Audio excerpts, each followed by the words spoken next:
Olá pessoal, tudo bem com vocês? Eu espero que vocês estejam bem, se cuidando, cuidando das suas famílias. Na aula de hoje, no primeiro momento, nós vamos estudar um pouco sobre romance. No segundo momento da nossa aula, nós vamos trabalhar com os termos essenciais da oração. Vimos sujeito semana passada, essa semana vamos ver o predicado, tá? Mas antes de iniciarmos a nossa aula, quero deixar algumas informações com vocês. Quando a gente está assistindo a aula, nós vamos ter que assistir a aula para poder fazer a atividade. A atividade ela está bloqueada, tá? Só liberada com uma senha.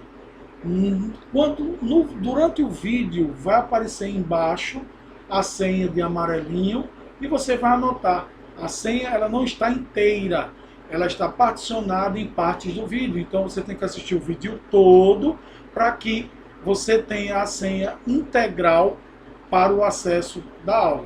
Por exemplo, eu vou dar uma diminuída aqui na tela e a gente vai ver como é que vai se processar a senha. Por exemplo, aqui está uma simulação da atividade, tá? Então, tem aqui a atividade de língua portuguesa, vai ter da sua turma e tal. E aqui, a primeira coisa a ser respondida é coloque a senha. Se eu colocar a senha errada aqui, tá? A senha não é esta que está aqui, ela não é número, ela é um nome, é o nome Eduardo. E se eu colocar aqui, vou responder, ela já vai dar um aviso aqui. Assista o vídeo da aula para ter a senha de acesso à atividade, tá? Então não adianta você clicar em enviar, que ele vai bloquear a tua atividade aqui, ele não vai enviar. Você precisa assistir o vídeo inteiro. E a senha, ela é composta de quê? Ela é composta de 2 ou 3 ou 4 partes, depende do tamanho do vídeo. E ela vai ser um somatório, vai ter assim, parte da senha, aí vai estar lá escrito, você vai somar. Por exemplo, se a parte da senha for uma palavra, vai ter assim, na primeira parte da senha, vamos supor que seja a palavra biscoito. Então vai ter bis, aí na outra parte vai ter o coi, e na outra parte vai ter o tom. Então você vai somar isso aqui formando a palavra biscoito, e essa será a senha de acesso à nossa aula lá, ok? Nós vamos trabalhar dessa forma a partir de agora. Por quê? Porque vocês, a maioria de vocês, não estão assistindo os vídeos da aula. E estão fazendo atividades sem assistir os vídeos. Então, essa é uma forma. Mudei a tática, tá certo? Em relação à semana passada, eu pedi que mandasse no WhatsApp, mas poucas pessoas mandaram. Então, estou fazendo dessa forma. Essa aula só vai ficar até meia-noite da segunda-feira, de hoje, tá? Meia-noite de hoje. Depois desse período, ela não vai estar mais acessível a responder, tá certo? Então, vamos dar novamente uma diminuída aqui na tela da aula e vamos para a aula, tá, do 9º ano, que é a turma de vocês. Então, nós vamos iniciar a nossa aula aqui de língua portuguesa, comigo, professor Eduardo, as turmas A e B, e vamos iniciar com o gênero literário narrativo. Já disse a vocês que o gênero narrativo é aquele no qual existe a presença de um narrador, uma pessoa que conta a história. Ela pode ser personagem, ela pode ser apenas observador sem interagir com nada na história, ele só apenas relata aquilo que vê, e pode ser onisciente, que é aquele que ele pode fazer algumas pausas, tem a mesma função do observador, mas ele pode ter algumas pausas para comentários que ele possa fazer sobre a trama, tá? Bom, o gênero narrativo literário em prosa, o que é que acontece? O romance, ele é todo feito em prosa. E o que é prosa? Prosa se refere a um texto de forma normal, ele é composto pelas unidades do texto, mas ele não tem grandes alterações, tá? Então, assim, o gênero se refere às histórias em prosa. Eu estou falando dos romances. Eles são organizados em várias tramas, pode acontecer várias situações em diversas ocasiões do texto, e nessas ocasiões elas vão ter problemáticas a serem resolvidas, mas todas culminam na resolução da problemática geral da história. O romance, ele apresenta alguns elementos, tá? Que elementos são esses que ajudam a compor esse estilo narrativo? São o narrador, que é responsável por contar a história, são os personagens, é sobre quem se conta a história. Dentro do romance, a gente pode ter histórias diversas, de diversos personagens, tá? O enredo, que é o acontecimento que vai desenrolar toda a problemática da história, tá certo? E além disso, ele acontece em um espaço determinado, em um tempo determinado, tá certo? A palavra romance, ela tem origem na época do Império Romano, tá? Ela designava as línguas populares usadas pelos povos do período, lembrando que a sociedade romana, quando aprisionava, tinha prisioneiros de guerra, pessoas conquistadas por eles, eles não interferiam na cultura daquele povo, tá? Eles deixavam a livre forma de cultura dos povos aprisionados ali, tá certo? E com a chegada da modernidade, o romantismo passou a ser considerado como sinônimo de folhetim. Eram partes integrantes de jornal. Alguns fragmentos de jornal vinham com essas histórias aí e eram dados capítulos, e esses capítulos eram inseridos em cada tiragem do jornal, que às vezes era diário, era semanal, era mensal. Então se colocavam essas histórias de romance nesses folhetins, tá certo? E somente no século XVIII ele passou a ser considerado um gênero literário, tá? Então o romance, ele iniciou como narrativas de cavalaria, que contava a história de heróis que defendiam a honra de mulheres, que eles amavam, do amor. Então a figura da defesa daquele amor idealizado pelo cavaleiro, tá? O gênero tornou-se muito popular só com a ascensão da burguesia. Então a gente sabe que naquela época medieval nós tínhamos as classes sociais, que eram muito bem definidas, tínhamos a plebe, que era a pobreza da época, tínhamos a nobreza, que eram aquelas pessoas que detinham, por exemplo, títulos de nobreza, como duques, duquesas, condes, condessas, e assim sucessivamente. E nós tínhamos o clero, né? E esse clero era a igreja, basicamente. Tá certo? Todas as figuras da igreja, de bispos a papas, a padres, a seminaristas, tá certo? E entre elas a gente tinha a burguesia. Não eram pobres e não tinham títulos de nobreza, mas tinham uma condição financeira privilegiada. Geralmente eram comerciantes, tá certo?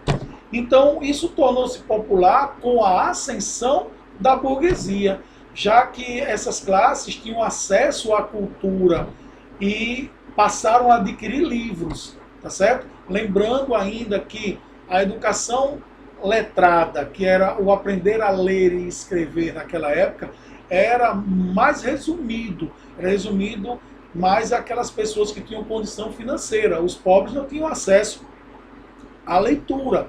Muitas vezes as missas eram rezadas em latim, as pessoas assistiam, mas não entendiam patavina do que estava sendo falado ali, porque poucos tinham a educação das letras, né? Eles não eram educados para aprender a ler e a escrever. Isso, com a ascensão da burguesia, isso veio à tona. Nós temos um filósofo chamado George Engel, que ele fala que os romances passaram a ter grandes efeitos da burguesia. Por quê? Pois, além de ampliar o acesso às obras, ainda deixou a linguagem um pouco mais acessível às camadas mais populares. Ora, A língua que era falada naquela época era uma língua bem diferente dessa que nós temos hoje, tá? Era uma língua de acesso mais restrito. Então, a partir do momento que a burguesia passou a popularizar as obras, o povo passou a, a interagir com essas obras, tá? Então, isso é a história do romance, certo? Bom, dando continuidade, o romance ele tem algumas características estruturais, tá certo? O romance é uma narrativa que é organizada em sequência de fatos, e esses fatos eles são interligados através de uma determinada linha de tempo, tá? Ao mesmo tempo que algo acontece no ponto A, pode acontecer no ponto B. Como nós não temos como no texto colocar ao mesmo tempo as duas coisas, então são particionados. Ora você vai ver, vai sentir que está sendo contada algo relativo a A, e depois, com o mesmo tempo, vai se dar pistas desse tempo relativo a B, tá? Alguns desses textos, eles são construídos com uma relação temporal lógica. A gente tem uma ideia de como e quando eles aconteceram, tá certo? Mas em alguns casos a gente tem essa temporalidade um pouco fora da lógica, mas dá para você montar essa estrutura sabendo qual foi a lógica dos fatos, onde teve o início, o meio e o fim do ocorrido, tá certo? O romance consegue abraçar diversos outros gêneros em sua própria estrutura. Isso porque ela é uma narrativa longa. Diferente do conto, que é uma narrativa curta, o romance é uma narrativa longa, criada com diversos textos ou capítulos, tá? Em um romance é possível contar histórias reais ou até mesmo histórias imaginárias, ou até mesmo as duas juntas, tá? A gente pode ter uma história real misturada a uma ficcional, tá certo? A obra considerada iniciadora, ou a obra que iniciou com o romantismo, foi um livro de um autor chamado Miguel de Cervantes, cujo título é Dom Quixote de La Mancha. Ele foi escrito em 1600 e conta a história de um cavaleiro, tá? De um romance de cavalaria, conta as aventuras de Dom Quixote em busca do seu amor com o seu fiel escudeiro Sancho Panza. Tá? É uma história bem interessante. Ele trava uma luta com um gigante, que ele chama de gigante, mas na verdade é um moinho de vento. E ele é um personagem meio controverso, louco, né? Então é bom que vocês leiam, acompanhem aí, porque é bem interessante a leitura, tá? A estrutura da narrativa do romance. Vamos lá. Os romances são caracterizados pela construção a partir de uma sequência organizada de tempo que se apresenta à trama, tá certo? A estrutura é formada por 4 elementos. Narrador, que é a pessoa que conta a história e que pode ser um personagem, pode ser um narrador em primeira pessoa ou um narrador observador que é em terceira pessoa, tá?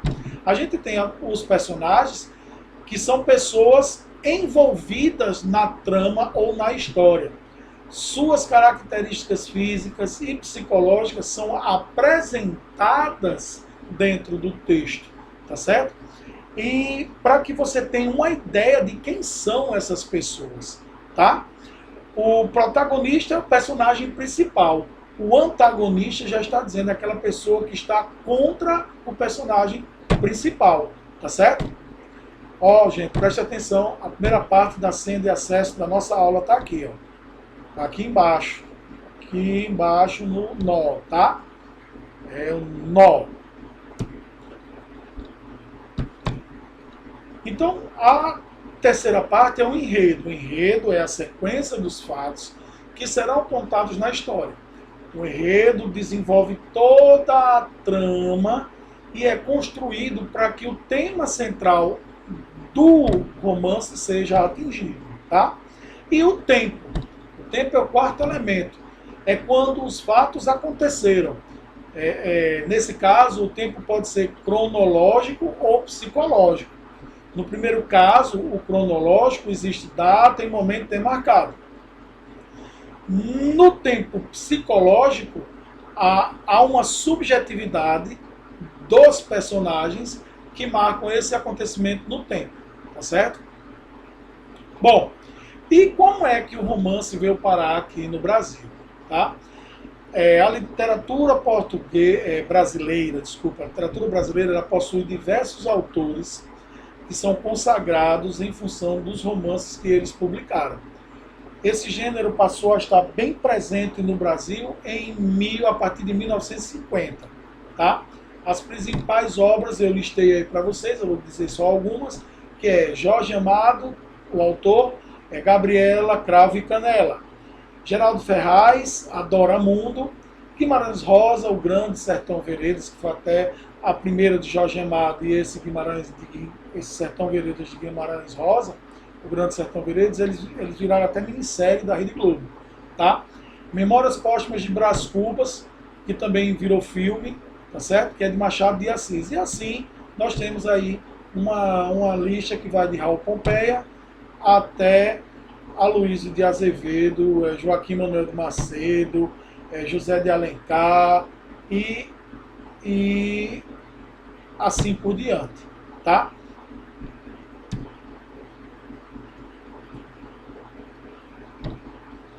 Bom, deixa eu voltar aqui, porque aqui tem as partes do romance, tá certo? O romance no Brasil, ele se apresenta como romance romântico, que são as narrativas que destacam a figura do herói, do cavalheirismo, da figura feminina, do amor à pátria e assim sucessivamente. Esses são os autores que mais se destacam são Joaquim Manuel de Macedo com o livro A Moreninha e José de Alencar com o Guarani. Esse último, o Guarani, ele fala da história de Peri e Ceci, tá? Um índio e uma filha de fidalgo português, que na colonização vieram morar aqui no Brasil. Tá? E aí a gente tem a figura de Peri como um protetor de Ceci. Ele é um índio que protege Ceci, ele é a figura do herói ali. Tá certo? É uma história bem interessante, muito embora a linguagem seja difícil, mas a gente tem um bom livro. Tá? O romance no Brasil também chegou como romances realistas, tá certo? São textos que tecem críticas sociais muito duras, religiosas e políticas, tá? O principal representante dela é Machado de Assis, ok? Nós temos um romance também, um tipo de romance chamado de romance naturalista.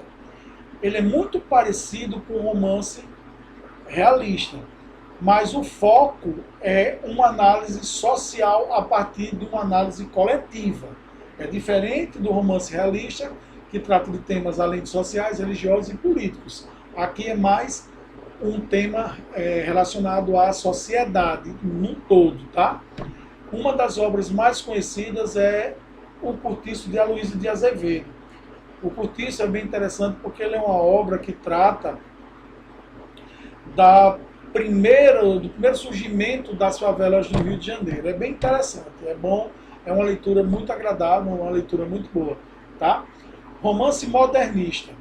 Ele é marcado pelo movimento romancista de 1930. Esse tipo de romance ele faz severas críticas sociais e anticapitalistas. Tá? Os nomes de destaque são o Jorge Amado, com a obra Capitães de Areia e O País do Carnaval, e Graciliano Ramos com a obra São Bernardo. Tá?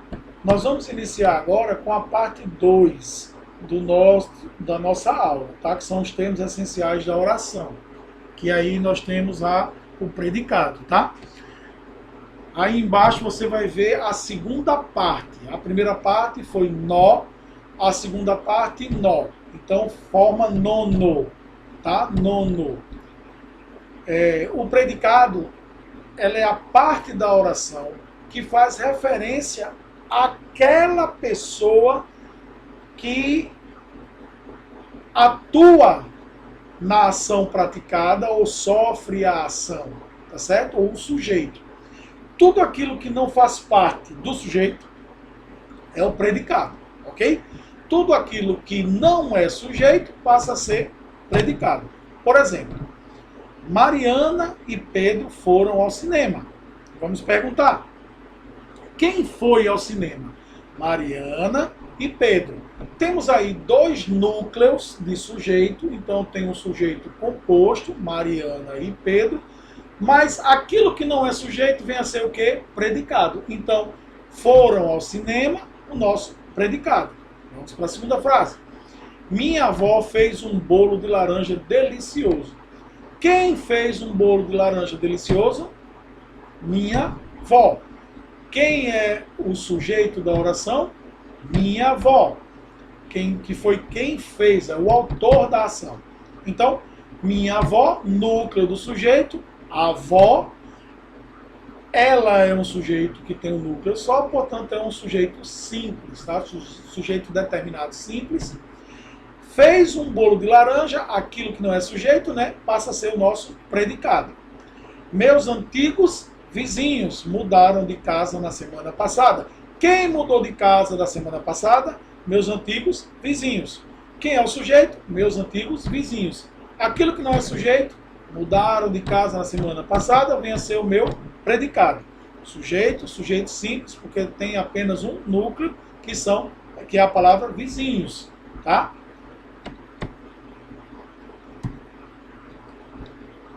E, gente, nós temos os tipos de predicado.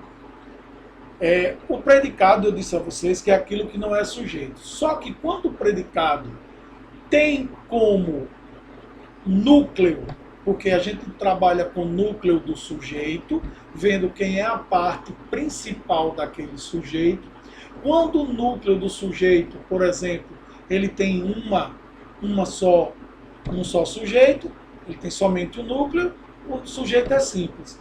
Quando o predicado ele tem um núcleo, e esse núcleo ele é um nome, o núcleo do predicado vai ser nominal. Então, nós vamos designar o tipo de predicado como predicado nominal. Nós temos três tipos: predicado nominal, predicado verbal e predicado verbo nominal. Vamos entender um pouquinho mais sobre ele. O predicado nominal ele é constituído de um verbo de ligação e pelo predicativo do sujeito, possuindo como núcleo um nome que atribui uma característica à ação. Espera lá, vamos procurar entender. Vamos pegar como base esse primeiro exemplo que nós temos aí. Pedro é feliz. Nós temos aí um verbo de ligação que é o verbo auxiliar ou irregular. Os verbos de ligação, gente, são aqueles verbos que falam do estado do sujeito, tá? E ele faz a ligação do predicativo do sujeito, que é aquela palavra que auxilia a caracterização do sujeito, tá? Então, por exemplo, os verbos de ligação, eles indicam estado e ele liga uma característica que está sendo falada na frase ao sujeito. Não indicam uma ação e não atuam como núcleo do predicado nominal. Eles são os verbos ser, estar, parecer, ficar, tornar-se, continuar, andar e permanecer. Tá? Então vamos pegar como base aqui a frase Pedro é feliz. Quem é feliz? Pedro. Então Pedro, sujeito. Que tipo de sujeito é Pedro? Simples, porque tem apenas um núcleo. Tá? E quem é o predicado? Aquilo que não é sujeito. É feliz. Ok? Então, nosso predicado é feliz. É feliz é predicado nominal, porque você vai ver aí o verbo ser, ele é, tá? Ele está aí como indicativo de um estado, certo? O verbo de ligação aí é o verbo ser, certo? Então, o predicado nominal, ele tem como núcleo a palavra feliz. Então, o núcleo do predicado é feliz, que é um nome, não é um verbo, tá? Feliz vai ser o predicativo do sujeito. Por quê? Ele é o predicativo do sujeito porque ele está relacionado a uma característica, a um estado do sujeito. Tá certo? Vamos ver a diferença para o predicado verbal. O predicado verbal, ele possui um verbo de significado, um verbo que a gente vai chamar verbo de ação, tá certo? É como um núcleo, tá? Os verbos significativos, eles indicam sempre as ações. Por exemplo, pensar, gostar, comer, querer, estudar, subir, agradecer, comprar, perdoar, chorar, enfim, esses verbos aí. Estes verbos, eles podem ser intransitivos ou transitivos. Vamos entender um pouco. Verbo intransitivo é aquele que não precisa, após ele, de um complemento. Por exemplo, quando eu digo Jesus chorou, menor versículo da Bíblia, Jesus chorou. Não precisa de mais nada depois para que você entenda que ele derramou lágrimas, que ele estava triste, que ele chorou. Agora, a gente pode ter um outro tipo de verbo que, por exemplo, Jesus gosta. Ora, Jesus gosta? Sim, mas de quê? Vem logo uma pergunta, ele gosta de quê? Quem gosta, gosta de alguma coisa ou de alguém. Ele gosta de orar. Então, Jesus gosta de orar. Jesus gosta de pregar. Jesus gosta. Então, quem gosta, gosta de alguma coisa. Você está percebendo que esse verbo, ele precisa de um complemento. Então, meu primeiro exemplo, Jesus chorou, é um verbo intransitivo, porque ele não precisa de complemento. O segundo verbo é um verbo transitivo, por quê? Porque ele precisa de complemento. E esse complemento, ele pode vir junto com uma preposição, de, para, com, por. Essas preposições vão me dar uma pista de que esse objeto é direto ou indireto. Objeto direto, quando a pergunta que é feita ao verbo, quem gosta, gosta de alguma coisa, não tem essa preposição.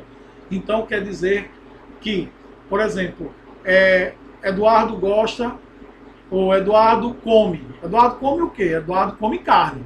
Quem come, come alguma coisa. Come o quê? Carne. Eu não tenho aí nem de, nem para, nem por, então eu tenho o verbo transitivo. Quando eu tenho o verbo intransitivo, Eduardo gosta.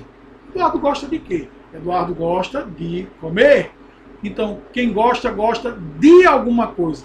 Perceberam aí, gente, a diferença? Então, verbo transitivo direto é aquele, verbo transitivo é aquele que precisa de complemento. Verbo intransitivo não precisa de complemento para ter ideia geral. Isso aí eu fiz só para que vocês lembrassem isso aí, tá?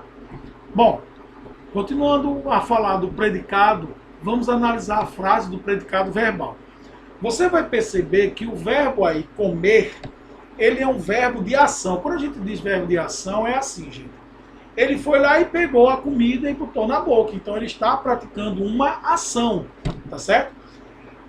Eu comi. Quem come, come alguma coisa. Come o quê? Um brigadeiro. O complemento que vem depois é um verbo transitivo, tá certo? E é um verbo transitivo direto porque não precisa de complemento. Esse um aí, ele é um artigo indefinido ou pode ser um numeral. Ele come apenas um brigadeiro ou ele come um brigadeiro qualquer aí, tá?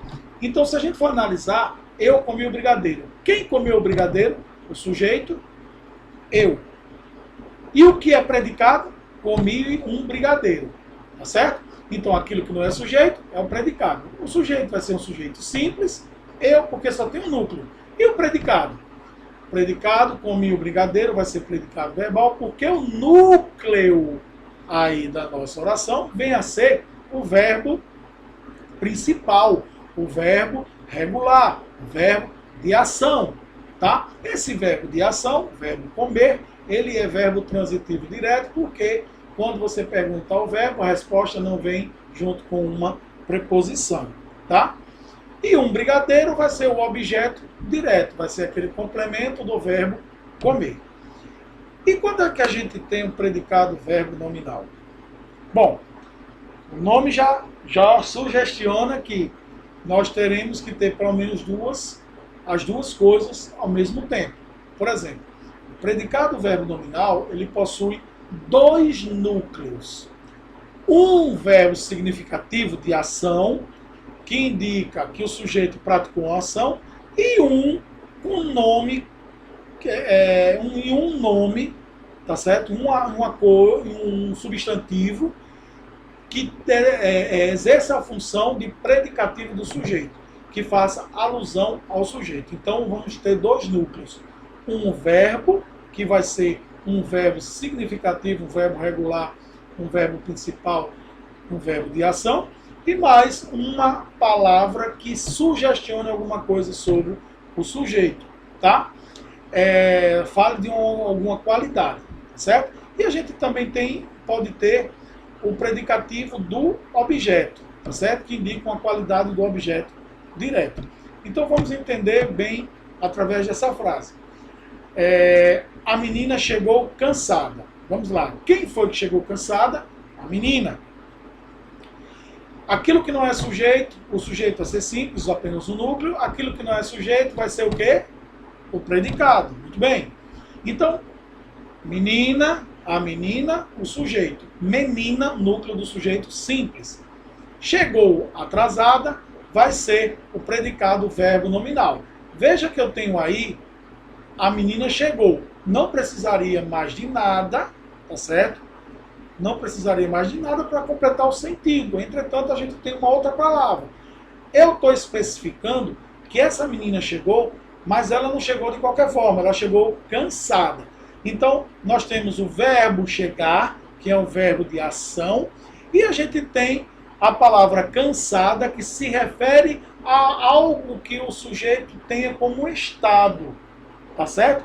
A gente pode até dizer aí que nós temos um verbo mais um outro no particípio, tá certo? Chegou cansada, chegou atrasada, verbo atrasar, verbo cansar, tá certo? Então, essa a gente entende como se fosse uma locução, tá? Mas só que a locução seria necessário que tivesse sentido, já que o verbo chegar não desse sentido completo, mas isso não existe, tá certo? É só uma hipótese, tá? Então nós temos aí o predicativo do sujeito, vai ser a palavra cansada, porque ela é um substantivo que está qualificando ali, ela é uma palavra que está qualificando a forma com que a menina chegou, a forma com que o sujeito se apresentou. Gente, então a parte da senha de acesso, a última parte, é ano, tá? Então você vai somar aí, formando a senha, e essa senha você vai digitar lá no formulário do Forms antes de preencher seu nome e a turma. Caso você não preencha isso, você vai tentar enviar e vai dar uma mensagenzinha e não vai concluir a sua atividade. Tá? Bom, continuando. Normalmente, o predicado verbo nominal ele é formado por, vamos lá, um verbo intransitivo mais um predicativo do sujeito. Verbo intransitivo, aquele que eu falei. A menina chegou. Eu tenho aí um verbo que não precisa de complemento. E o que vier depois dele para tentar complementar esse vai ser relacionado ao sujeito. Tá? Por exemplo, o bebê chorava infeliz. Se eu digo o bebê chorava, você já vai entender que ele chorava, quem fazia quen, mas ele estava infeliz. Essa palavra infeliz é o predicativo do sujeito, está sendo relacionado à palavra bebê, que é o sujeito. O verbo transitivo mais objeto, mais predicativo do sujeito. Por exemplo, os corredores terminaram. Os corredores terminaram. Terminaram o quê? A maratona. Mas a maratona eles terminaram exaustos. Tá? Então eu tenho dois núcleos aí. A palavra terminar e a palavra exausto. Tá? Um é o núcleo, é um verbo. O outro é um substantivo. Tá? Verbo transitivo mais objeto, mais predicativo do objeto. Ontem vi minha vizinha muito preocupada. Quem eu vi ontem muito preocupada? Minha vizinha. Minha vizinha é o sujeito. Ontem vi muito preocupada vai ser o meu predicado. Tá? Ontem vi. Quem vê, vê alguma coisa ou alguém. Viu? Ontem minha vizinha viu. Ontem eu vi quem? Vi minha vizinha. Ela estava o quê? Preocupada. Tá? Bom, gente, encerramos agora a nossa atividade. Então você vai pegar o seguinte. A primeira senha, no, mais, ano. Então, junto, sem espaço, com letra maiúscula, você vai fazer aí a sua soma e vai ver que palavra. A gente tem um exemplo aí, ó. Por exemplo, se a palavra fosse babado, a gente tem o ba numa parte do vídeo, ba numa outra parte e o dó. Você vai somar e vai digitar lá na senha na nossa atividade do Forms, tá? Essa atividade, lembrando que só vai ficar até a meia-noite de hoje. Depois disso, você não conseguirá mais ter acesso, tá? Eu espero que vocês tenham gostado dessa aula. Fiquem com Deus e até a próxima, se Deus quiser. Fui!